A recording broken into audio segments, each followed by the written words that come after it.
মাসির বাড়ির আদর খাওয়া শেষে রথে চড়েই বাড়ি ফিরবেন জগন্নাথ, বলরাম আর সুভদ্রা। কিন্তু ফিরে এসেও শ্রীমন্দিরে ঢোকার অনুমতি মেলে না সহজে।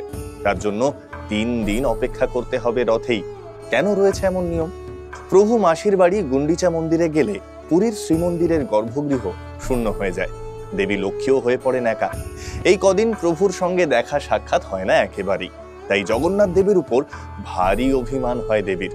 যদিও প্রচলিত কাহিনী অনুসারে দেবী লক্ষ্মী এর মধ্যেই এক ফাঁকে গুন্ডিচায় গিয়ে দেখে আসেন জগন্নাথ দেবকে, কিন্তু সেই সব তো লুকিয়ে।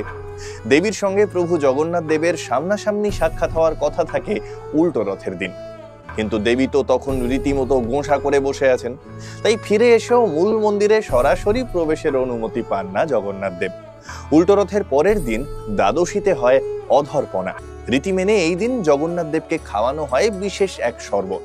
তৃতীয় দিনে হয় রসগোল্লা উৎসব। এই দিনই রসগোল্লা খাইয়ে দেবী লক্ষ্মীর মান ভাঙান প্রভু। তারপরেই প্রবেশ করেন শ্রীমন্দিরে। ভক্তরাও সেই আনন্দে একে অন্যকে মিষ্টিমুখ করান। উল্টো রথের পরের 3 দিনও উৎসবের আমেজ থাকে গোটা পুরী ধামে। ফলো করুন সংবাদ প্রতিদিন ডিজিটাল।